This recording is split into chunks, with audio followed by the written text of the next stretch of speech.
네, 안녕하세요. 여러분 좋아하는 중개사법, 그죠?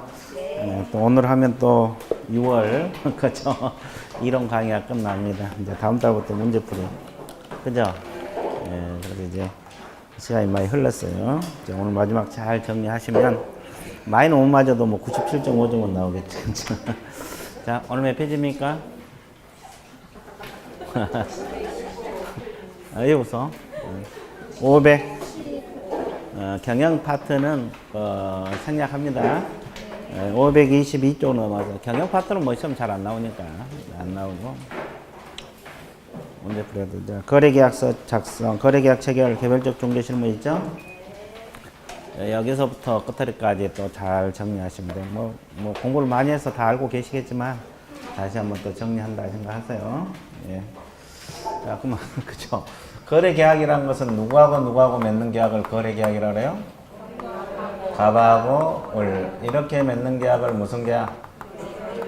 개공 소개로 이루어지면 누가 계약서를 써야 됩니까? 개공이 작성을 해야 된다. 그렇죠? 근데 계약서 쓰는 건 어렵지 않죠? 잘못 쓰면 책임져야 돼, 안 져야 돼? 그래서 여러분 교재 520페이지 4번에 그 1절 계약서 작성 주의사항이 나와있죠? 그래서 이제 23페이지 작성 요령이 있어요? 예, 뭐 작성 부수는 몇 부 작성하라, 용어는 뭘 써라 이런 것은 신경 안 써도 돼요. 예, 자, B페이지 넘어가세요. 525페이지. 그럼 이제 여기서 이제 주의할 것이 당사자 확인입니다. 그럼 여기서 당사자란 것은 누구를 말합니까? 갑하골 매매 같으면 매도인하고 누구? 매수인. 근데 매수인은 원리가 똑같아요. 그러니까 매도인 위주로 공부를 하시면 돼요. 그러면 가장 먼저 공부할 것이 권리의 진정성 확인하라 그랬어요? 하지 말라 그랬어요? 하라 그랬어요. 권리의 진정성 확인. 권리의 진정성이 뭐예요?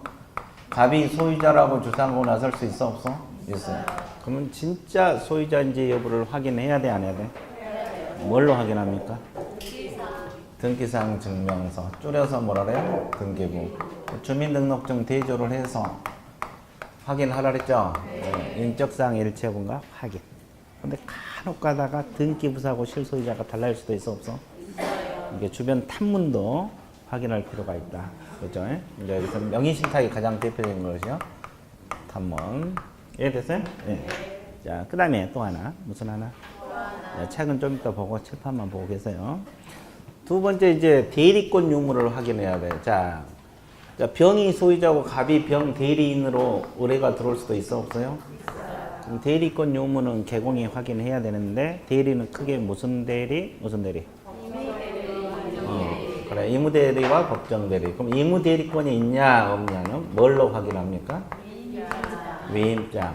근데 본인의 인감증명서가 전부 돼야 돼, 안 돼야 돼? 네, 대조를 해야 되거든요. 인감증명서하고. 그렇죠? 그래서 이제 이거 확인하고 대리권이 있냐 없냐 정확하게 확인하고 중개하라. 법정 대리는 뭘로 확인해요? 그렇죠. 가족관계 등록부로 공부하세요. 미성년자 법정 대리는 가족관계 등록부 이렇게 공부하세요. 가족관계 등록부. 근데 피한정 후견인하고 피성년 후견인도 있어 없어? 있어요. 이분들은 법정 대리는 뭘로 확인해? 후견 등기부를 통해서 이렇게 공부를 하세요. 피성년 후견, 피한정 후견인은 후견 등기사항 증명서. 후견 등기사항 증명서. 됐어요? 후견 등기부를 통해서 이렇게. 그럼 이제 또 하나 알아둘 것이 소유자는 확인됐는데 또 확인할 것이 처분 능력 확인을 해야 돼, 안 해야 돼? 그럼 처분 능력은 뭐가 있습니까? 크게? 의사 능력하고 행위 능력. 그럼 의사 능력이 있는 자고 해야 돼요? 없는 자고? 자, 그럼 의사 능력이 없는 자를 의사 뭐라 그래? 무능력자. 의사 무능력자 법률행위는 무효입니까? 취소할 수 있는 사람? 무효입니다. 그럼 의사 무능력자 구체적으로 누가 돼요? 유활할지, 만취자랄지, 광인 뭐 이런 거 있죠? 광인이 뭔지 알아요? 네. 뭐 한 사람? 예? 뭐 한 사람? 그렇죠. 예, 하여튼 그런 거 있어요. 이분들하고 계약하면 계약이 뭐다? 무효. 그죠? 그러면 행위 능력이 있는 자하고 하라 그랬죠? 네. 행위 능력이 없는 자를 뭐라 그래요? 제한 능력자. 그럼 제한 능력자 법률행위는 무효입니까? 취소할 수 있는 사유다. 그럼 제한 능력자 구체적으로 어떤 사람들? 미성년자부터 피한정 후견인, 비성년 후견인이 있어요. 됐죠? 그럼 이제 왜 이걸 우리가 확인하고 중개를 해야 되냐? 이제 지금부터요. 자, 지금 칠판에 적힌 내용을 다시 종합하면 이 사람이 물건 팔려고 개공에 찾아오죠. 그럼 일단 개공은 이 사람이 소유자인지 확인해야 돼, 안 해야 돼? 해야 돼요. 그러면 가장 먼저 확인할 것이 이제 소유자 확인. 그럼 소유자로 확인이 됐어요. 근데 주민등록증을 보니까 뭐라고 나와? 미성년자. 그럼 제한 능력자죠? 네. 그러면 이분들하고 계약하면 이 계약이 무효다, 취소할 수 있는 사유. 취소할 수 있다. 그러면 취소권은 누가 가지고 있어요? 그렇죠. 미성년자 본인도 가지고 있고 법정 대리인이 취소해 볼 수가 있어요. 그럼 소급해서 계약이 무효가 되어 버리면 소유권 취득할 수가 없죠. 네. 그럼 이제 개공은 취소 안 되게 해야 되잖아요. 취소 안 되게 하는 건 법정 대리인 뭘 확인하면 돼요? 동의. 그리고 또 하나는 대리인하고 직접 연결해 준 방법. 이해됐어요? 왜? 대리인은 미성년자 재산을 팔아줄 수 있는 권한을 가지고 있어요. 대리권을 가지고 있다고. 이해됐어요? 그러니까 몇 가지 방법으로 가능하다? 두 가지. 그러면 여기서 피한정 후견이라고 판명이 돼도 똑같죠? 네. 근데 피성년 후견이라고 나와요. 그러면 동의서 확인하면 돼? 안 돼? 안 돼요. 안 돼. 이건 법적 효력이 없어요. 동의권이 없어요. 그럼 누구하고 직접 해야 돼? 법정 대리. 몇 가지 방법? 한 가지 방법. 이해되셨어요? 예. 자, 그러면 미성년자 확인은 뭘로 확인해? 미성년자냐 아니냐 확인 방법. 주민등록증 그래 등. 가족관계 증명서 나오니까. 뭐 생년월일 나온 데를 보면 되지. 주민등록증 나와 안 나와? 그럼 피한정 후견, 성년 후견은 뭘로 확인한다세요? 후견 등기상 증명서. 후견 등기부터 보면 나와요. 요즘은 사람에 대해서 저렇게 등기가 돼. 그죠? 이해됐어요? 예, 그거 알고 있습니다. 여기까지 이해되셨죠? 그러면 하나 더. 미성년자나 피한정 후견인이 이 법률행위를 할 때는 동의를 받아서 해야 한 것이 원칙이죠.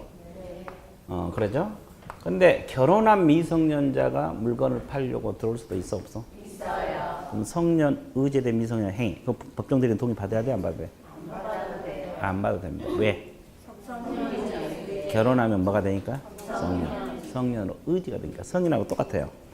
그러니까 결혼한 미성년자는 법정 대리인 동의가 필요 없어요. 네. 이건 동의를 안 받아도 돼요. 혼자서 할 수 있는 법률행위. 됐어요? 네. 그러면 대리행위는 혼자서 가능해요? 네. 네, 가능합니다. 대리행위. 그죠? 그러면 처분이 허락된 재산의 처분은? 미리 법정 대리 이 재산을 처분해줬다 허락한 거. 가능해요? 네. 그건 또 동의를 얻을 필요가 없다. 그럼 법정 대리는 허락을 얻은 특정 영업에 관한 행위. 이것도 혼자서 할 수 있어요? 영업. 법정 대리인이 이거 해도 좋다고 영업을 허락을 해줬어. 영업. 이것도 혼자 할 수 있을까요? 한 번도 안 들어봤어요? 네. 네, 지금 들어보고 있다네. 가능합니다. 법정 대리인이 이 영업은 해도 좋다. 특정을 시켜서 해줘야 돼. 모든 영업해도 좋다 이런 것은 안 되고. 그러니까 예를 들면 주택임대사업 생각하면 돼요. 주택임대사업. 그러니까 주택 열채를 주면서 미성년자 아들에게 너 이거 주택임대사업을 한번 해봐라. 그죠? 미리 허락을 해줬죠? 그럼 그 주택임대와 관련해서 개공에게 의뢰 들어올 수도 있어 없어? 있죠. 그러면 그 임대차 중개할 때는 따로 법정 대리 동의를 얻을 필요가 없다. 이미 임대사업을 허락해 준 거잖아요. 이해되셨어요? 네. 그런 것은 혼자서 할 수가 있어요. 자, 처음 들어보죠? 네. 막상 지문 나오면 틀리겠죠? 이런 것을 신기하다래. 자, 그래서 종합 정리할게요. 성년 의제된 미성년자의 행위, 부모 동의 없어도 돼요. 네. 대리 행위 혼자서 해도 돼. 네. 그죠? 허락을 얻은 특정 재산의 처분 행위도 가능하고 허락을 얻은 특정 영업에 관한 행위 이런 거 다 혼자서 할 수 있다 없다? 있다. 자, 여기까지. 그다음 하나 더. 그럼 법정 대리인은 누가 있어요? 미성년자 법정 대리인은 친권자가 있고 미성년자 법정 대리인 후견인들이 있죠.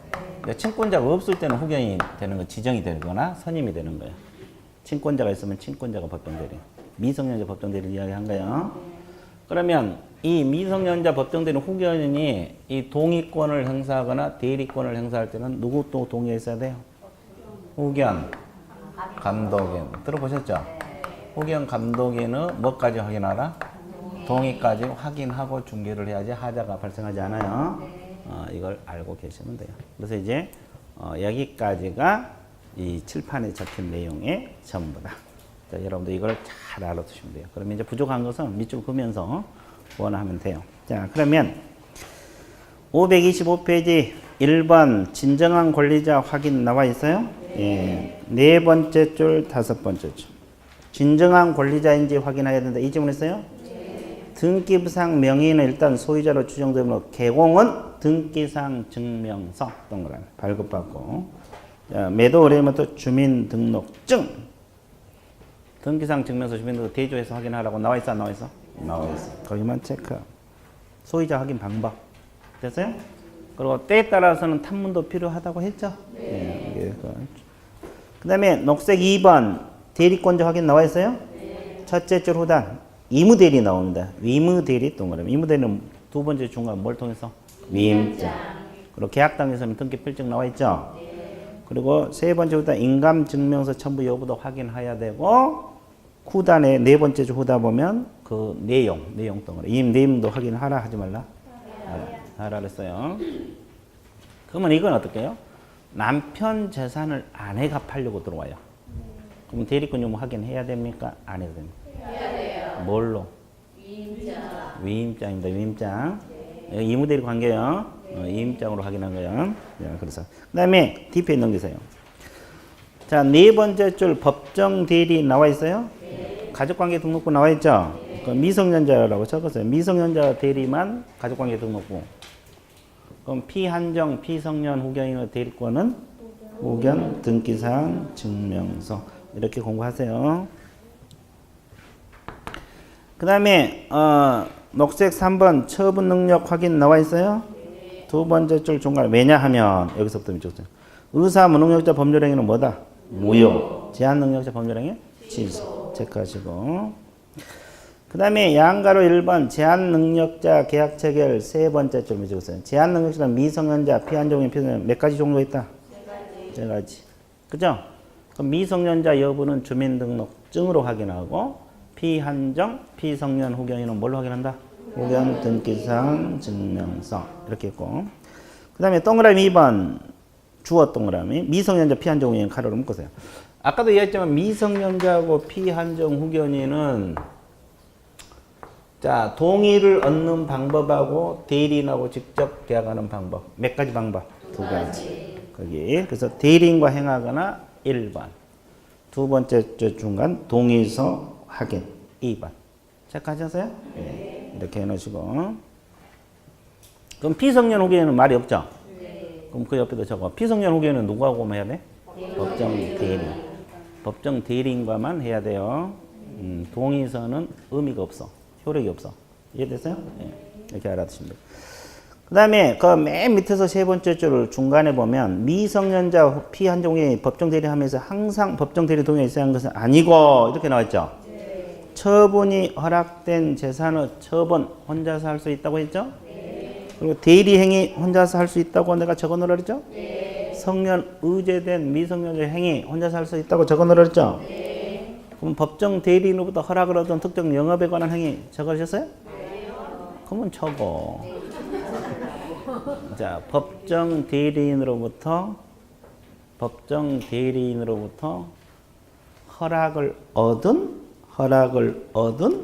특정 영업에 관한 행위. 이렇게. 법정 대리인으로부터 허락을 얻은 특정 영업에 관한 행위. 이것도 혼자서 할 수 있다 없다? 있다 이 말이야. 적었어요? 네. 자, 그것은 법정 대리인 동의 필요 없어. 자, 오른쪽 페이지 동그라미 4번. 4번 두 줄만 적으세요. 개공은 특히 후견이 대리권을 행사하여 거래 당사자 지위에 놓게 때 후견 감독인 동의 여부를 확인하라. 이 지문 있어요? 네. 체크하시고. 그러면 이제 여러분들 이해를 돕기 위해서 544페이지를 한번 넘겨보세요. 이해를 돕기 위해서 544페이지 OX 문제 있어요? 2번, 3번, 4번 체크 안 됐어요? 2번, 3번만 됐어요? 예. 이제 4번 보세요. 친권자로부터 주택 임대 사업을 허락받은 미성년자로부터 자 주택 임대 사업을 허락을 받았죠. 사업상 주택 임대 의뢰를 받는 개공은 친권자 별도 동의 여부를 확인하지 않아도 된다. OX. 오. 이것이 바로 특정 영업에 관한 행위. 허락을 얻은 특정 영업. 이해됐어요? 방금 적은 거. 그러니까 주택 임대 사업. 이게 무조건 모든 영업을 하라 이건 안 돼. 범위를 정해서 허락한 것은 법정 대리 동의가 필요 없다는 거지. 그죠? 예. 그 다음에 그 3번은 보세요. 피성년 후견으로부터 중개 의뢰를 받은 개공은 후견인 동의 여부를 확인한다. OX. 왜? 피성년 후견은 대리인만 하라 그랬죠? 동의권이 있어 없어? 없어. 그래서 X. 봐, 거기 다 나와 있잖아요. 나와 있어 안 나와 있어? 방금 그 문제들이 다 2번도 마찬가지. 2번, 3번, 4번이 방금 단독으로 할 수 있는 법률행위들이에요. 이해되셨어요? 예. 그럼 아주 간단한 것이 또 막상 문제 나오면 흔들릴 수 있으니까 그렇게 딱 봐주시면 돼요. 되게 쉽죠? 알고 보면 되게 쉬워. 모르면 어려운 거예요, 항상. 아무리 쉬운 것도 모르면 어렵고, 아무리 어려운 것도 알면 쉬운 거예요. 그죠? 진짜요. 그리고 문제는, 자, 어디가 나올 부분이 확실한 부분들 있잖아요. 그러면 어렵든 쉽든 무조건 공부해야 돼. 가르쳐 주니까 그거 뭐 어려워봤자지. 그렇잖아요. 문제는 어디서 나올지 몰라서 그게 어려운 거거든요. 그거 어려우니까 나올 파트가 확실하다라면 어렵든 쉽든 무조건 공부해야 된다고. 이해됐어요? 네. 어려워봤자 가르쳐 주잖아요. 그럼 얼마나 어렵겠어요. 그렇죠? 이해되셨어요? 예, 그래야지. 이제 공부하는 방법. 엉뚱한데 내 파고 있으면 안 돼. 그렇죠? 예. 자, 그 다음에 여기 오른쪽 보면 법인 등하고 계약 체결 나와 있어요? 네. 자, 그러면 칠판을 먼저 보세요. 책은 좀 이따 보시게 되고. 각 법인이 건물 한 채를 팔아달라. 자, 의뢰가 개공에게 들어올 수 있어요? 없어요? 있어요. 법인 재산을 의뢰가 들어올 수 있어요. 그러면 개공할 일은 일단 법인격 유무를 확인해야 돼. 법인격이 있냐 없냐 이거 확인해야 되고. 또 뭘 확인해야 돼요? 법인은 대표자가 있어 없어? 그럼 대표자가 과연 이 재산을 처분할 수 있는가? 이해됐어요? 그럼 이제 법인격이 있냐 없냐 이거 하는 대표자 처분. 원래 이제 대표자는 법인 재산을 처분할 수 있는 게 원칙이거든요. 근데 이제 사단법인 같은 건 정관에 따라 우리 대표자는 이 재산을 처분할 수 없다. 정관에 따라 규정을 해놓고 그 제한사항을 등기부에다 등기를 해놔요. 그러면 등기부에 공시가 되잖아요. 그러면 개공이 이 두 가지 확인은 전부 다 뭘로 확인하는 거예요? 법인, 등기상, 증명서. 법인 등기부로 확인하면 이해됐어요? 네. 법인 뭘로 확인한다? 등기부, 증명서. 근데 추가로 확인할 거 있어요. 이건 당연히 확인해야 되고 법인 종류에 따라서 또 달라질 수 있죠. 그럼 가장 대표적인 예를 들면 사립학교. 사립학교 같은 경우는 사립학교법이 별도로 적용되거든요. 그럼 사립학교 재산을 팔려고 들어올 수도 있어 없어? 있어요. 그럼 이제 이 사립학교에서 뭐냐면 사립학교 기본 재산을 처분하거나 양도할 때는 그죠? 관할청 허가를 얻어야 돼. 누구 허가? 관할청. 그러면 관할청 허가 가능성을 타진해봐야 돼, 안 해봐야 돼? 이걸 허가 얻지 못하면 그 계약이 무효입니다. 의미가 없어. 이해됐어요? 예. 그러니까 추가로. 그럼 법인에 따라 다 달라지는 거예요. 추가로 확인할 것은. 대표적인 게 사립학교인데 관할청 허가 가능성을 확인하고 중개하라. 이해됐어요? 일단 법인은 법인 등기상 증명서야. 대표권하고 법인격. 됐어요? 예. 추가로 확인할 거예요. 저거다 이 말이야. 자, 몇 줄? 동그라미 1번 세 줄 밑줄거서 매도인 법인격은 법인격 유무하고 법인 등기상 증명을 통해 조사한다. 이렇게 나와 있고 또 권리 능력 있는 법인격은 대표자 처분권 유무 역시 법인 등기상 증명서. 이 지문 있어요? 없어요? 있죠. 체크. 됐어요? 예. 됐죠? 그 다음에 동그라미 3번 두 줄만 몇 줄 거세요. 법인 종류에 따라서 부동산 처분의 이해관계 동의나 감독적 승낙을 얻어야 하는 경우만 이를 확인하라 그랬죠. 그래서 그 두 줄 몇 줄 거시고 예컨대 무슨 법인?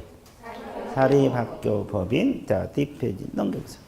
사립학교 법인 뒷페이지 두 번째 줄 중간 학교 법인이 그 기본재산을 매도 증여 교환하고자 할 때는 누구 허가? 관할청 동그라미. 이제 관할청이라는 건 뭐 교육부 장관이 될 수도 있고 초중고는 관할교육감이 될 수도 있어요. 이제 이분들은 허가 가능성을 확인해야 돼. 그죠? 예, 허가를 얻지 않으면 계약이 무효입니다. 됐죠?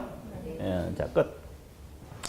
그 다음에 이제 또 중개사무소 내놓고 있으면, 중개사무소 내놓고 앉아 있으면, 공유재산이 의뢰가 들어올 수도 있어, 없어? 있어요. 그럼 중개해야 돼요? 말해야 돼요? 해야 되겠죠? 자, 나는 할 줄 모르니까 옆집 사무실로 가세요. 그러면 안 되겠죠? 공유. 그 다음에 합유. 뭐가 있어요? 종유. 이제 공유재산, 공동소유 세 가지 종류가 있죠? 합유는 조합재산. 그렇죠? 종유는 주로 어떤 거예요? 정중재산, 권리 능력 없는 사담 뭐 이런 거. 그죠? 이게 종유. 그럼 이제 결론만 우리는 알면 돼요. 내용은 다 민법에서 다르잖아요. 예, 어제 그제 했잖아요. 그렇죠? 안 했어요? 옛날에 했나? 네. 그렇죠? 꽤 됐나? 그렇죠?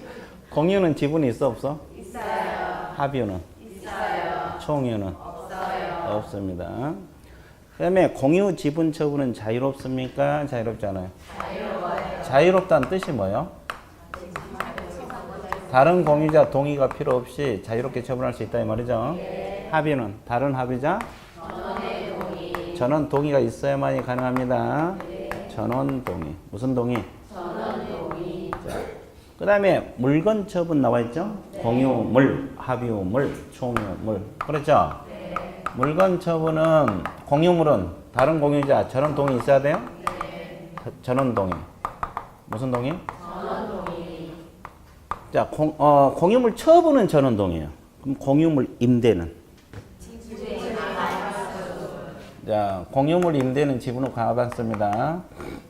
임대는 관리행위로 봅니까? 네. 그래서 지분은 과반수 동의가 있어야 돼. 자, 그래서 이제 여러분들 임대차도 중개할 수 있잖아요. 이것도 같이 공부를 하셔야 되고. 자, 합유물 처분할 때는 다른 합의자 전원 동의 있어야 돼, 없어야 돼? 있어야 돼요. 다른 합의자 무슨 동의? 전원 동의. 왼쪽하고 같다 그래서 자동. 그렇죠? 아, 위하고 같다면 상동. 그렇죠? 맞죠? 네, 맞아. 전원 동의. 자, 그다음에 총회는 상원총회 결의가 있어야 된다. 자. 오늘 날이 뜨거우면 올려보낼 거예요. 비 온 것보다 훨씬 힘들걸. 상원총 결의 이해되세요? 네. 자, 그래서 이제 공동소유 재산. 그러면 개공이 이걸 알고 있어야지 어떻게 할 방향이 제시돼. 이해되셨어요? 네. 자, 밑줄 볼게요. 자, 양가로 3번, 동그라미 1번 두 번째 줄. 민법상 공동소유 유형에는 몇 가지 종류가 있다? 세 가지. 공유, 합유, 총유. 몇 가지? 세 가지. 세 가지. 밑줄 그어놓으시고. 동그라미 2번 세 번째 줄 중간에 보면은 각 공유자는 찾았어요? 네. 지분 동그라미 자유롭게 처분할 수 있다. 이 말은 공유는 지분이 있다는 거고 처분이 자유롭다. 됐죠? 네. 그리고 동그라미 2번 맨 밑에서 두 번째 공유물 나옵니다. 동그라미 2번에서 끝에서 두 번째 줄. 공유물 찾았어요? 네. 다른 공유자 무슨 동의? 전원 동의. 거기다 공유물 임대를 적어 놓으시면 돼요. 공유물 임대는 지분은 뭐다? 과반수 동의 이렇게 적어 놓으시면 돼요. 그 다음에 동그라미 3번 두 번째 줄 중간부터 적으세요. 합유는 공유와는 달리 각 합의자에게 합유물에 대한 지분 동그라미 전원 동의 없이 처분하지 못한다.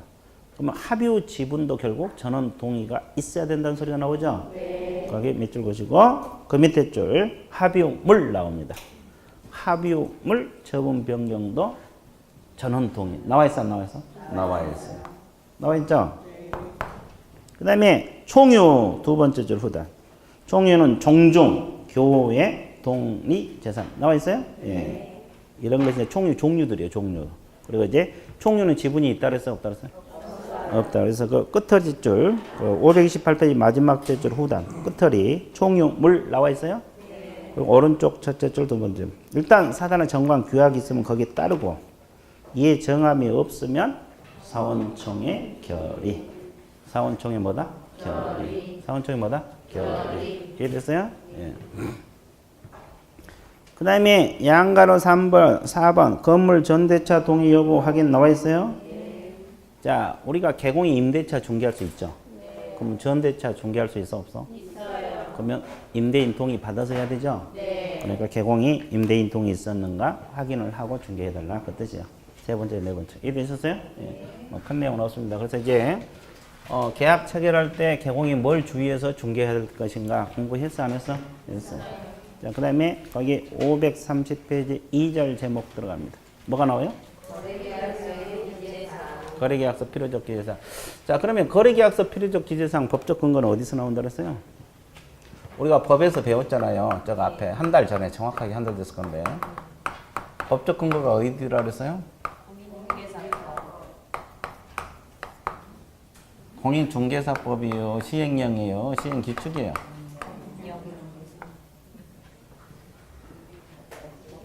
공인중개사법 시행령, 시행령에 이 필요적 기재사항 9가지가 들어있어요. 그럼 이제 법에서는 이걸 필요적 기재사항이라고 법에 규정돼 있어서 우리가 앞에서 한 달 전에 배웠거든요. 그러면 실무에서는 어떻게 작성할 것인가 그걸 공부하는 거예요. 큰 내용은 없어요. 그죠?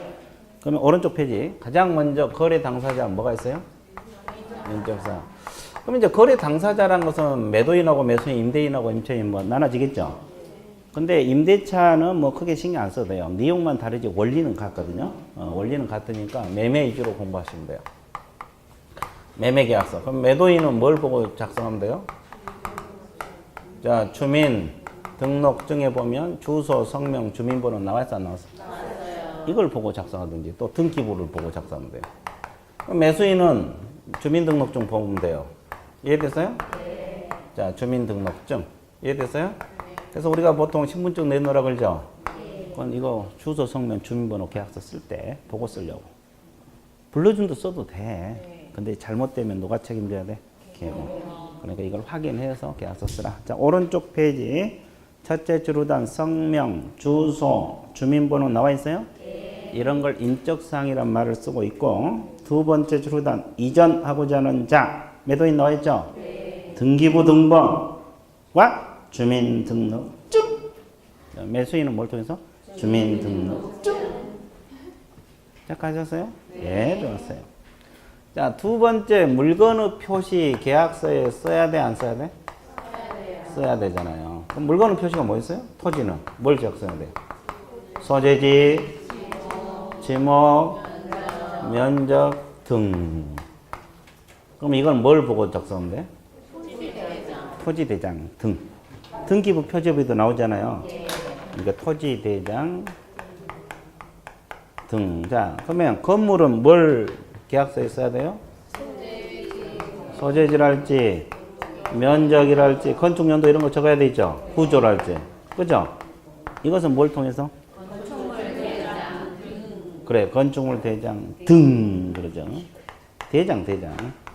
대장을 통해서 확인하면 돼요. 이해됐어요? 네. 자, 이걸 보고 작성하라고 확인 설명서도 저거 보고 작성했잖아요. 근데 이제 뭐가 문제예요? 이 면적과 관련해서 분쟁이 일어날 수 있다 없다? 있다. 자, 면적과 관련해서 토지 면적 관련해서 분쟁이 일어날 수 있는데 필지 매매냐 수량 매매냐 분쟁이 일어날 수가 있다고 했죠?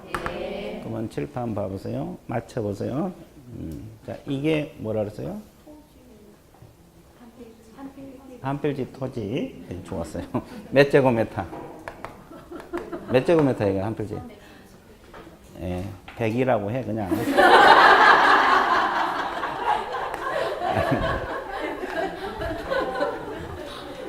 자, 그렇게 웃겨? 근데 이걸 얼마에 사고 팔았어요? 1억. 계산할 평에 제곱미터당 얼마씩 하면? 100만 원. 그러면 100만 곱하기 100 그러면 얼마 나와? 1억. 이거 외워놓으면 되게 편하다 그랬죠? 100만 곱하기 100 그러면 1억. 그죠? 그러면 이렇게 토지대장은 이렇게 나왔어요. 근데 이제 사가지고 실측을 해봤거든요. 측량을 해보니까 90밖에 안 나와. 그럼 얼마 부족해요? 10. 돈으로 환산하면? 1,000만 원. 금세 1,000만 원 나가잖아요. 그러면 이런 경우에 필지 매매했으면 가액을 청구할 수가 있어 없어? 필지 매매했다 이러면 필지 매매 없습니다. 왜 청구할 수가 없어요? 필지 매매라는 것은 토지 그 자체를 중시해요. 면적이 중요한 것이 아니라 토지 한 덩어리 얼마 이런 식이에요. 면적 형식이고 그러니까 일단 감액을 청구할 수 없어. 근데 수량 매매는 가격, 면적을 중요시 하잖아요. 그럼 이렇게 부족하면 감액 청구할 수 있다 없다? 그럼 감액을 청구할 수 있다는 걸 줄여서 감액 청구 오 그러지. 동그라미란 말이 나와 지금 X니까. 됐어요? 자, 이거의 개념이고, 그럼 이제 우리는 계약서 쓰다가 지금 일로 들어왔잖아요. 어떻게 계약서를 써야지만이 수량 매매가 돼서 이렇게 부족했을 때 감액을 청구할 수 있느냐. 이걸 공부해야 되죠. 뭐 계약서 쓸 때 수량 매매 되려면 총 거래대금 1억 적어야 돼, 안 적어야 돼? 적어야 돼. 근데 필지 매매 하더라도 총 거래대금 적겠어, 안 적겠어? 당연히 적겠죠. 그죠? 근데 수량 매매가 되려면 반드시 제곱미터당 가격을 적어야 돼, 안 적어야 돼? 이걸 안 적으면 수량 매매가 돼? 안 돼? 안 돼요. 안 돼. 무조건 적어야 돼. 근데 필지 매매 하더라도 나누면 가격이 나오죠? 그럼 적어 놓으면 구별이 돼? 안 돼? 안 돼요. 안 되잖아요. 매도인은 손해배상 안 지려고 필지 매매했다고 강력히 주장하겠죠? 매수인은 돈 받아내려고 수량 매매했다고. 둘이 싸워, 안 싸워? 싸워요. 피 터졌어, 안 터졌어? 그래도 해결이 안 돼. 그러면 법원으로 가죠? 그럼 법관이 증거 조사해서 누구 손을 들어든지 들어주겠죠? 그러니까 확실하게 하려면 물론 이것도 적어야 되지만 수량을 지정한 매매다 이렇게 적든지 부족하면 감액을 청구할 수 있다고 특약상에 넣어야 돼, 안 넣어야 돼? 넣어야 돼요. 넣어야만이 나중에 분쟁이 없다. 그럼 부족했을 때 매수인은 감액을 청구할 수 있다, 없다? 있다. 이것이 이제 여러분들이 나중에 토지 100억짜리 중개할 때 필요하다고. 그죠? 100억짜리 한번 해봐. 보수 계산해봤을 때 쉬는 시간에 얼마나 네, 꽤 됐고요. 자, 2번 맺어보세요. 물건의 표시. 양갈 1번 두 줄. 토지인 경우는 소재 지목 면적, 건물인 경우는 소재 건물 번호, 구조 면적 이걸 대장하고 등기부를 보고 표기한다. 그 질문 있어요? 네. 대장이에요, 대장. 등기부는 부수적인 거고. 됐어요? 그 다음에 양가로서 3번은 다 밑줄 그으라 그랬죠? 판례에 따르면 공부상 표시된 면적을 그대로 옮겨 적어서 몇 제곱미터로 기재했다면 이것은 단지 토지를 계약서에 특정 표시한 것에 불과하다. 무슨 매매다? 필지. 그 토지 면적을 표시했다고 볼 수 없다. 그러므로 제곱미터당 얼마라고 표기하여야만 부족하면 감액을 행사할 수 있다, 없다? 있다. 이건 무슨 매매? 수량 매매. 그래서 토지 매매고 특약이 없는 필지 매매로 추정되므로 감액을 인정하기 위해서는 수량을 지정한 매매로 기재한과 동시에 특약으로 감액상을 기재한다. 이 질문 있어요? 그러니까 체크. 어떻게? 진하게 해주겠어요? 네, 해주세요. 자, 그 다음에 물건의 인도, 일시 적어야 되죠? 언제 매수인에게 물건을 넘겨줄 것인가? 밑에 두 줄만 맺어보세요. 보통 잔금 넘겨줄 때 주죠? 근데 계약서에 명확하게 기재하는 게 좋다. 뒷페이지 첫째 줄까지. 밑에 두 줄, 뒷페이지 첫째 줄까지. 인도 일시 계약서에 써야 돼. 그 다음에 또 계약서에 써야 될 것이 권리 이전의 내용 써야 돼. 권리 이전의 내용. 권리 이전의 내용 써야 되는데 여기서 권리 이전이 뭐예요? 소유권이냐, 임차권이냐 이런 거 적어야 되죠? 근데 보통 매매계약서 자체가 소유권이 넘어간다는 뜻이 내포되어 있죠? 안 써도 되는데 저당이나 전세권이 설정된 경우가 있어, 없어? 이걸 안고 이전할 것인지 제거하고 완전한 소유권을 넘겨줄 것이다. 이런 것이 계약서에 들어가야 돼, 안 들어가야 돼? 들어가야 돼. 그래서 이 한가로 1번만 세 줄 밑줄 그어놓으시면 돼요. 이전하는 권리 내용을 기재한다. 이전되는 권리, 이전되지 않는 권리. 또 제한을 간 제한 물건을 인수하기로 했을 때는 이를 분명히 기재를 하라고 나와 있죠? 네. 자, 그 다음에 5번째. 총 거래 금액 있습니까? 적어야 되겠죠? 계약금 적어야 되겠죠? 그 지급일자 등 지급에 관한 사항 적어야 되겠죠? 이 등 속에는 지급 방법이 들어있어요. 자, 일시불로 지급할 수도 있고 분할 지급할 수도 있어요, 없어요? 있습니다. 그럼 부동산은 단위가 크죠? 그럼 보통 분할지급만 하죠? 계약금 보통 얼마? 10% 뭐 관행상 그렇다 이 말이에요. 중도금은 40에서 50. 나머지 뭘로? 잔금을 나머지로 합니다. 보통 이렇게 계약서에 쓰죠? 계약금 얼마를 언제까지, 중도금 얼마를 언제까지, 잔금 얼마를 언제까지 계약서 쓰게 돼 있어요. 자, 그러면 계약금 종류가 몇 가지가 있어요? 증약금 들어보셨죠? 어떤 계약금이든지 증거로서 여러분 가지고 있죠? 해약금 들어보셨어요? 위약금 들어보셨어요? 좋아요. 그럼 위약금은 어떻게 해야 돼요? 약정을 해야 되고 채무 불이행을 전제로 한 경우가 많죠. 그러면 이제 약정을 해야 되고, 그러면 아무런 규정이 없으면 뭘로 추정을 해요? 위약금, 해약금으로 추정을 합니다. 그럼 이제 우리가 일상적으로 보통 알고 있는 거 해약금이 많죠. 그래서 이제 계약서에도 해약금으로 인쇄된 경우도 있고, 보통 인쇄된 계약서를 쓸 거 아니에요. 위약금으로 인쇄된 경우도 있어요. 그러니까 여러분들이 보고 불필요한 건 또 지워야 되고 또는 새로 써야 돼요. 이해됐어요? 그럼 잘 보세요. 해약금 이야기합니다. 해약금이라는 것은 둘이 매매가 있었어 없었어? 있었어요. 1억에. 그러면 보통 계약금 얼마 넘어가? 1,000만 원. 중도금 얼마? 4천. 근데 중도금은 나눠고 일단. 그러면 이 매수인이 잘못 샀다 생각하면은 계약금 포기하고 계약을 일방적으로 해지할 수 있어 없어? 있어요. 뭐가 넘어가기 전? 중도금. 이건 이행의 착수라는 의미를 가지고 있죠? 그럼 이행을 착수하기 전까지는 이건 계약금 포기하고 계약을 해지할 수 있다는 소리죠? 매도인은 배액 상환. 자, 1,000만 원 받은 거 있다. 자기 돈 얼마? 얹어서 배액 상환하고 계약을 해지할 수 있다 없다? 있다. 뭐가 넘어가기 전? 중도금. 이것이 이제 해약금이에요. 그럼 이건 계약 불이행을 전제로 하지 않죠? 자기가 잘못 샀다 생각하니까 포기하는 거야. 잘못 팔았다 생각하니까 배액 상환. 계약 구속에서 벗어난 거죠? 그럼 중도금 이후에는 전혀 계약을 해지 못해요? 이건 계약이잖아요. 합의해서 할 수 있어요. 이건 무슨 해제? 합의 해제. 또 약정, 특약 걸 수 있어요? 없어요? 있어요. 약정 해제. 또 특약이 없는데도 채무 불이행 때문에 해제할 수 있는 경우 있죠?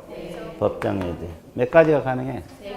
세 가지. 그래서 이제 이 계약금 관련 사항도 계약서에 명확하게 해준 게 좋아요.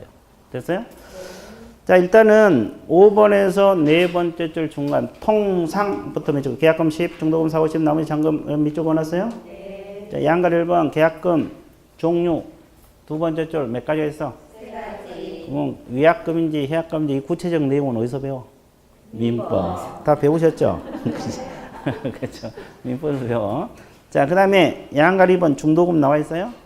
세 줄만 밑줄 그으세요. 중도금 무슨 착수? 그래서 매수인이 중도금 지금 본계약은 확정되었다고 볼 수 있다. 이 지문이죠? 중도금 이후에는 계약금 배액을 상환하여도 해지할 수 없는 것이 뭐다? 명확하게 기재하라. 이렇게 나와 있죠. 그러면 A가 있다 그랬죠? 저거 합의 해제, 약정 해제, 법정 해제는 가능합니다. 그럼 양가로 3번 첫째 줄만 밑줄 그어놓으세요. 첫째 줄 밑줄 그었어요? 네. 뭐 잔금은 큰 내용 없어요. 자, 다섯 번째. 여섯 번째죠? 뒷페이지 넘기세요. 계약일 계약서에 반드시 적어야 돼, 안 적어야 돼?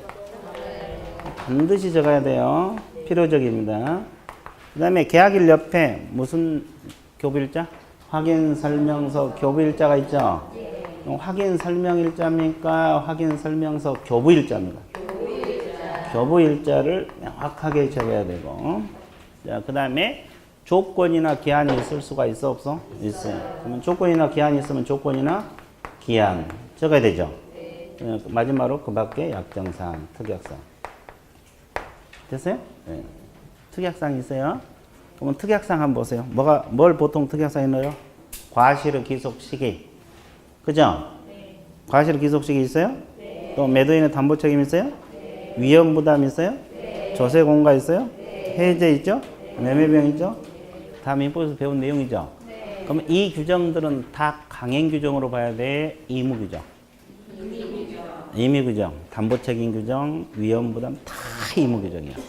그러면 민법하고 달리 특약을 걸 수가 있다는 거예요? 없다는 거예요? 있다는 거지. 그러면 특약대로 효력이 발생해. 그래서 이제 오늘은 양가로 2번 한번 봐볼게요. 매도인은 담보 책임 있어요? 그럼 민법에서 하자 담보 책임 배우죠? 물건에 대한 하자, 권리에 대한 하자 배워요? 네. 다 배웠죠? 예. 다 머릿속에 다 들어있죠? 그럼 하자가 발생하면 매수인은 사유에 따라서 계약 해지권을 행사할 수도 있고 또 손해배상 청구할 수 있는 경우도 있고 안전물 거부 청구할 수 있는 경우도 있죠. 사유에 따라 달라지잖아요. 근데 이 담보책임 규정은 강행 규정이다, 의무 규정이다.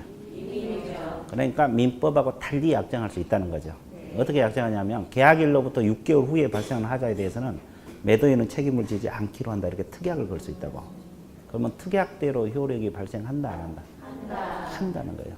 이해되셨어요? 네. 민법하고 달리 약정이 가다는 거예요. 특약을 걸 수 있어요. 이해됐어요? 네. 근데 이 사람이 그 하자를 알고 있으면서 그런 특약을 하면 그 특약 자체가 무효예요. 네. 이해되셨어요? 네. 그러니까 이제 그러면 이런 특약을 안 했는데도 하자가 발생했다 가정을 해봐. 그럼 매수인은 매도인을 상대로 담보 책임 물을 수 없어요? 있어요? 있어요. 민법에서 가능해. 그러면 특약을 한 이유는 민법과 달리 약정할 수 있다는 이유. 이해되세요? 네. 또 특약을 해놓으면 민법같이 해놔더라도 쉽게 손해배상을 청구할 수 있는 이점이 있으니까 하는 거예요. 없어도 민법에 따라서 물을 수는 있어요. 이해되세요? 네. 그 관계만 알고 있으면 돼요. 그래서 이제 양가리 2번 첫째 줄 두 번째 줄 적으세요. 매도인의 담보 책임은 민법 규정이 발생하므로 비록 계약서에 명시하지 않았다 하더라도 매도인은 매수인에 대해 책임을 진다. 이 지문 있어요? 네. 이거 반드시 알아두셔야 되고 또 그 밑에 강행 규정이 아니므로 담보 책임을 명시하는 그에 따르고 그렇게 나와있죠. 네. 특약으로 담보 책임 규정을 배제할 수도 있다. 근데 또 단서가 있죠. 배제하더라도 매도인 이를 알고 있으면 된다 안 된다? 안 된다. 알면서 그런 특약을 걸면 안 된다 이 말이에요. 이해됐어요? 예. 원리는 다 똑같아요. 그러니까 민법 위헌부담 배우잖아요. 이런 규정들은 다 강행 규정이 아니다 이 말이야. 이렇게 민법하고 달리 약정할 수도 있다. 그리고 매매 비용을 보세요. 매매 비용은 반드시 알아야 돼. 자, 매매 비용 6번 보세요. 첫째 줄 밑에서 쌍방이 균분 동그라미. 매매 비용은 쌍방이 균분한다. 같이 부담한다는 게 매매 비용이에요. 그래서 매매 비용을 외우라 그랬어요. 두 번째 줄 중. 목적물의 측량 비용, 감정 평가 비용, 증세 전반의 인지대, 공정증 작성 수수료 있어요? 이건 매매 비용으로 봐. 그러면 양쪽에서 부담한 걸 매매 비용으로 보는 거예요. 뒷페이지 넘어가세요. 등기 비용은 뒷페이지 주어 동그라미 등기 비용 나와 있죠? 관행상 누가 부담한다? 그럼 매매 비용으로 안 본다는 소리죠? 그 말입니다. 그래서 이제 그거 알아두시면 돼요. 그러면 이것도 이제 어떻게 해요? 매매 비용 쌍방이 양쪽에서 부담하잖아요. 그러면 계약서의 특약으로 전부 매수인이 부담하기로 한다. 이렇게 특약할 수 있어 없어? 있어요. 그래. 그러니까 이게 약정사항인 거야. 원칙대로 하면 양쪽이 부담하는 거고 한쪽으로 몰아줄 수도 있다는 거지. 이해되셨어요? 네. 또는 매도인이 부담하기로 한다. 뭐 이렇게. 그렇죠? 이 필요적 기재사항 몇 가지? 9가지. 법에서 배웠잖아요. 근데 이 속에 공법상 이용제한 거래규제 들어있어 안 들어있어? 안 들어있어. 공법상 이용제한 거래규제는 다 있는데 거래계약서는 없다는 거 반드시 기억을 하셔야 돼요. 끝났어요. 임대차는 원리는 같은 내용만 다르지. 이해되세요? 네, 그러니까 크게 신경 안 써도 될 것 같아요. 쭉 넘어가 보세요. 그 다음에 545쪽으로 들어갑니다.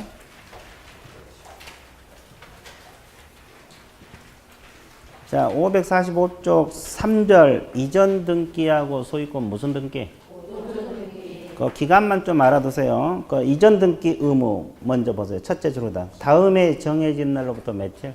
60일. 체크하세요. 소유권 이전 등기 60일 이내 해야 돼. 그럼 양가리 1번. 서로 대가적 채무를 부담한다. 이걸 줄여서 쌍무계약이란 말을 써요. 가장 대표적인 쌍무계약이 매매잖아요. 그럼 반대급부 이행이 완료된 날. 거기 있던 거예요. 반대급부 이행이 완료된 날은 잔금 지급일 말입니다. 그때부터 60일 내에 이전 등기 하라고 이 말이에요. 그럼 복습할게요. 우리가 부동산 거래 신고 며칠 이내 하라 그랬어요? 토지 건물 매매하면 부동산 거래 신고 하라 그랬잖아. 60일이죠? 언제부터 60일? 잔금 지급일부터 60일이라서요. 계약일로부터 60일. 계약일로부터. 근데 소유권 이전 등기는 잔금 지급일이라고. 시점을 잘 봐주셔야 돼. 부동산 거래 신고는 이 앞뒤에 배웠잖아요. 계약일로부터 60일. 그죠? 좋아. 자, 일방만이 채무를 부담한다. 양가리 2번. 이걸 편물하래. 그럼 편무계약 가장 대표적인 게 뭐예요? 증여. 이것은 효력 발생한 날부터 며칠? 60일. 효력 발생한 날 동그라미. 시점을 잘 알아두셔야 돼. 양가리 큰 2번은 볼 필요 없고 자 DP 넘어서요. 그 다음에 소유권 무슨 등기? 보존 등기 두 번째 줄. 다음에 정해진 날로부터 며칠? 60일. 보존 등기도 60일이야. 근데 이것도 두 가지로 나눠지죠? 1번 보세요. 등기법 규정에서 보존 등기를 신청할 수 있었음에도 불구하고 했어 안 했어? 안 하고 계약을 체결했다 이 말이야. 그러면 언제를 기준으로 해? 계약 체결한 날 동그라미. 그때부터 60일 내에 보존 등기 하라 이 말이야. 이건 계약 체결한 날을 기준으로 60일 내에 보존 등기. 2번. 먼저 계약을 체결한 후에 보존 등기를 신청할 수 있게 된 경우가 있어 없어요? 있어요. 이때는 언제부터? 보존 등기를 신청할 수 있게 된 날로부터 며칠? 60일. 뭔 10일? 60일. 됐어요? 네. 무조건 60일이야. 근데 시점은 같아요? 달라요? 다 다르죠? 신기하죠? 네, 그래서 안 돼. 자, 4절 제목 읽으세요. 거민. 지금부터는 뭐 단원별로 뭐 자주 출제가 돼요. 거민도 자주 출제되고 실명법도 자주 출제되고 주임법도 자주 출제되고 상임법도 자주 출제되고 그래요. 그럼 이제 왼쪽이 거민 대상이 되는 거고 오른쪽이 안 된다. 자, 거민이란 것은 계약서 원본에다 거민 도장 받는 거죠? 네. 그러면 이제 이 거민 대상이 되는 거 원리를 먼저 기억하라 그랬죠? 네. 몇 가지? 세 가지. 계약이면서 소유권 이전이면서 토지 건축물. 토지 건축물을 대상을 하죠? 네. 그러면 이거 하나만 충족돼야 돼? 셋 다? 셋 다 충족돼야만이 거민 대상이 됩니다. 네. 자, 그러면 이제 하나씩 분석할게요. 매매는 계약 소유권 이전 맞죠? 네. 교환도 맞죠? 네. 증여는? 맞아요? 네. 아, 그래. 증여. 이게 자주 틀리잖아요. 증여. 모의고사도 나온 것 같은데. 맞췄어요, 이거? 예, 좋아. 예? 안 망했어? 좋아. 증여계약서도 여기는 유상무상 안 따져? 그럼 복수밖에요.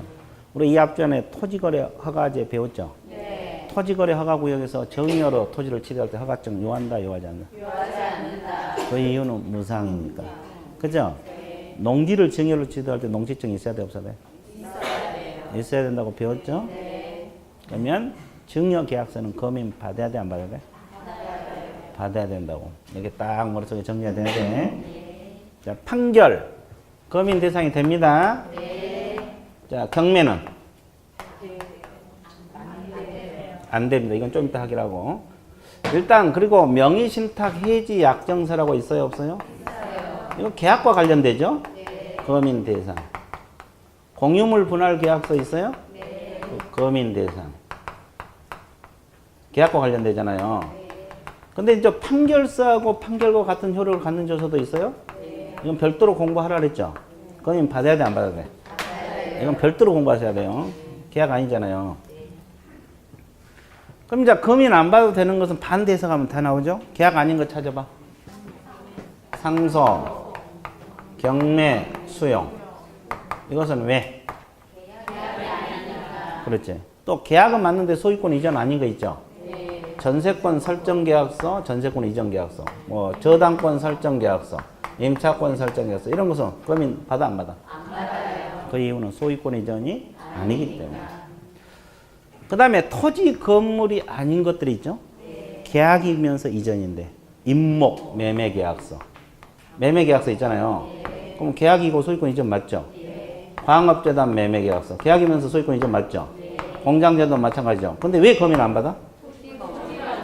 토지 건물이 아니기 때문에 그러죠. 그 다음에 좀 이따 배우지만 거민권자는 시장구수 구청장이죠? 그러면 계약 당사 쌍방이나 일방이 국가나 자치단체가 될 수도 있어 없어? 있어요. 그럼 국가가 시장구수구청에서 안 하죠? 네. 그래서 이제 계약 당사 쌍방이 되는 건 국가나 지방자치단체는 거민 안 받아. 네. 그 다음에 의제되는 거 두 가지가 있죠? 네. 토지거래 뭘 받으면? 허가증. 허가증을 받으면 거민을 받은 것으로 본다 안 본다? 본다. 부동산 거래 뭐? 신고 필증. 교부받으면 거민을 받은 것으로 본다 안 본다? 본다. 자, 이거. 그래서 이제 양가로 1번 첫째 줄 거민을 받아야 할 경우는 계약 원인 동그라미 토지 건축물 동그라미 547페이지 소유권 이전 등기 나와 있어요? 네. 이게 원리입니다. 원리. 따라서 부연 설명 나와 있죠? 토지 건축물의 매매 교환 증여. 증여가 가장 자주 틀려. 증여 동그라미. 거민 대상. 명신다 해지 공유물 분할해서 거민 대상 된다고 했죠? 네. 동그라미 2번. 판결서하고 판결과 같은 효력을 갖는 조서도 거민 받아야 된다고 나와 있죠? 네. 그래서 별도로 공부하시고. 그 다음에 이제 받지 않아도 되는 거 첫째 줄. 임목 광업 때도 공유한다. 왜 안 받아? 토지 건물이 아니기 때문에. 두 번째 상속수요 경매 압류는? 계약이 아니니까. 그렇지. 세 번째 전세 저당권은? 소유권 이전이 아니니까. 그리고 마지막 1번의 마지막 국가자치단체는? 국가니까. 그렇지. 아셨어요. 국가니까. 내가 대장인데. 그렇죠? 자, 동그라미 2번. 토지거래 허가증 두 번째 줄 신고필증 나와 있죠? 네. 이건 왜 거민 안 받아? 거민을 받은 것으로 의제. 그 다음에 녹색 2번 거민 절차에서 거민 신청권자 첫째 줄 우단 두 번째 미주다. 신청은 계약 당사자 1인입니다. 1인 동그라미. 그 위임을 받은 자. 그럼 위임을 받은 자가 누가 돼? 변호사, 법무사, 개공도 될 수 있어요. 그럼 주의할 거. 개공은 의무적으로 받아줘야 돼? 아니요. 위임 받아서 할 수 있는 거예요. 네. 위임을 해도 거절할 수도 있어. 의무사항은 아닙니다. 위임 받아서 할 수 있는 거죠. 계약 당사 1인이나 위임을 받는 자, 변호사, 법무사, 개공. 자, 뒷배 넘어오세요. 그러면 거민권자가 누구라고 나왔어요? 첫째 줄. 그건 다 아는데 어떤 시장 구조냐? 부동산 소재죠. 부동산 소재지 신경 써야 돼. 부동산 소재지 관할 시장 구조장 위임을, 그럼 위임을 받는 자가 누구요? 읍면동장. 그럼 읍면동장에게 시장 구조장 거민 권한을 위임했죠. 네. 그럼 그 뜻을 등기소장이 뭐하라? 통지만 하면 돼. 통지 뭔지? 통지. 승인이 아니에요. 네. 자, 동그라미 2번 두 개 이상의 시공구에 있는 수개의 부동산 소유권 이전을 내용으로 하는 계약서, 판결서 거민받고자 하는 경우는 그중 한 개 시공구를 관할하는 시장 등에게 거민을 신청해야 한다. 할 수 있다? 할 수 있다. 왜 그래요? 각 시장구조 구조에 쫓아다니면서 받으면 불편하죠? 네. 그러니까 한 군데서 거민을 신청할 수 있다. 자, 양가로 3번. 그럼 거민 받으러 갈 때 뭘 가지고 가야 되냐 이 말이죠. 이 계약서를 뭐라고 표현을 해? 원본, 판결서를, 그리고 사본 몇 통? 2통 제출하라 이 말이야. 그죠? 그리고 동그라미 2번에 읽어보시고 동그라미 3번 그 적으세요. 이 거민계약서 필요적 기재사항이 나와 있죠? 네. 법적 근거는 뭐라고 했어요? 부동산 등기 특별조치법. 그럼 아까 거래계약서 필요적 기재사항이 거래계약서죠? 거래계약서 필요적 기재사항은 시행령이라고 그랬죠? 네. 중개사법. 이건 부동산 등기 특별조치법이에요. 네. 법적 근거가 달라. 근데 이렇게 생각해봐. 거민계약서가 따로 있는 게 아니라 거래계약서를 갖다 거민받는 거죠? 네. 그죠? 네. 그러니까 비슷하지. 내용도 봐봐. 당사자 비슷하죠? 네. 인적사항. 목적 부동산 물건의 표시 똑같죠? 네. 계약 연월일 똑같죠? 네. 대급, 지급일자, 지급일자는 똑같죠? 네. 이제 평가의 그 뒤쪽만 좀 차이가 있어요. 차익 정산에 관한 사항. 이게 있고. 개공은 아까 없었죠? 네. 근데 거민계약서는 들어가 있어. 그러니까 이게 뭘 의미하냐면 자, 개공 소개를 하면 거민 받으러 갈 때 개공에 관한 사항을 적었고 가야 돼? 안 적었고 가야 돼? 적었고 거민 받으러 가야 된다 이 말이에요. 이해됐어요? 예. 그 다음에 계약 조건이나 있을 때는 조건기한 들어가 있죠? 네. 그러면 조건기한에서 몇 가지 할게요. 조건기한은 거래계약서 아까 있었어 없었어? 있었어요. 거민계약서에 나오죠? 네. 그러면 부동산 거래 신고사항에 들어있어요? 네. 거래 조건이나 기한이 부동산 거래 신고사항 우리가 많잖아요. 그거 들어있냐고? 목소리가 줄어든다. 여기 있어?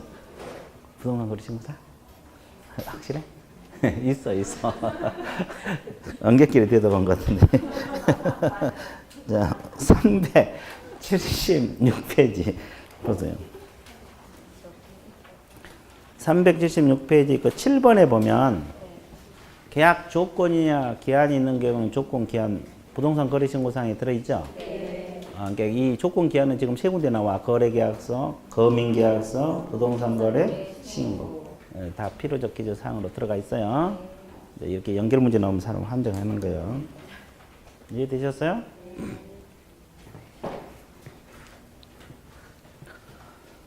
그 다음에 양가로 4번.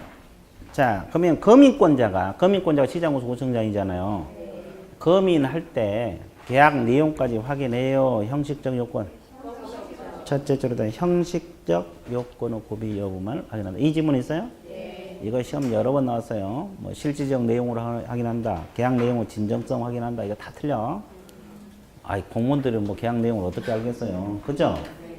형식상 뭐 거민계약서 필요적 기사항 들어있고 서류 갖췄으면 해주는 거지. 이해됐어요? 예. 그 다음에 자, 동그라미 2번 세 줄 몇 줄 오세요?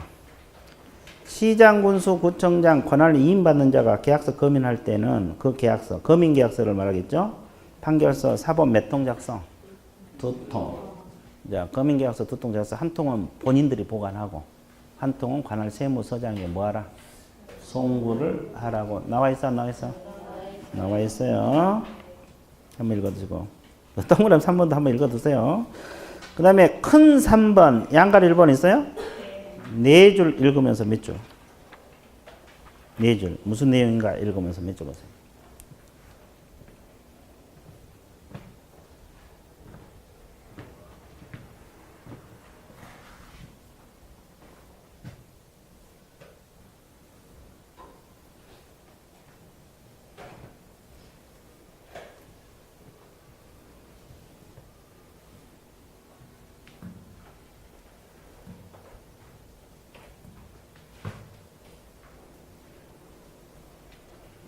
읽었어요? 네. 미등기 전미할 때 있잖아요. 네. 그럼 먼저 체결된 계약서에 검인 받으라 이 지문 있어요? 네. 세 번째 후단 거기다 적어서 먼저 체결된 계약서에 검인을 받아야 한다. 그럼 이걸 위반하면 어떤 제재 들어간다는 거예요? 그래, 그 벌칙까지 알아야 돼. 13입니다. 1년하고 3천. 1년 이하 징역 3천만 원 이하 벌금. 1년 이하 징역 3천만 원 이하 벌금. 이해되셨어요? 네. 자, 그러면 우리가 배운 벌칙 몇 가지만 복습할게요. 토지거래 허가구역에서 허가를 받아야 되죠? 네. 받지 않고 계약을 했어. 징역 벌금 들어가죠? 네. 몇 년하고 얼마? 2년 이하의 징역하고 또 2천여? 100분의 30. 허가구역에서 허가를 받지 않으면 2년하고 100분의 30. 토지가격 100분의 30에 상당하는 금액 이하 벌금. 됐어요? 네. 그러면 애국인이 허가 받아야 할 토지 있죠. 군문생략. 여기서 허가를 받지 않으면 2년하고 그래, 거기서 2년하고 2천만 원 이하의 벌금이 나와요. 됐어요? 네. 그러면 전매할 때 먼저 체결된 계약서에 검인 받으라 그랬죠? 네. 이걸 받지 않으면 1년하고 3천. 이렇게 이 벌칙 그러면 이렇게 짝짝짝 나와야 돼. 그러면 안 나오면 내가 한 번씩 읊어주잖아요. 네. 다시 정리할게요. 허가구역에서 허가를 받지 않으면 2년하고 100분의 30. 네. 애국인이 허가 받지 않으면 2년하고 2천. 전매시 검인 신청 위반하면 1년하고 3천. 그렇게 잊어먹으면 내가 한 번씩 읊어주잖아요. 네. 종합적으로. 그쵸? 그러니까 이게 자꾸 반복을 해줘야 돼. 그래서 이제 검인은 이 정도 하면 충분해요. 그건 충분해요. 잊어먹지 않으면 문제 푸는데 지장은 없어요. 자꾸 잊어먹어서 그러지. 이제 여기까지 한 걸 기념해서 어떻게? 쉬었다 들어갈게요. 끝일 것 같습니다.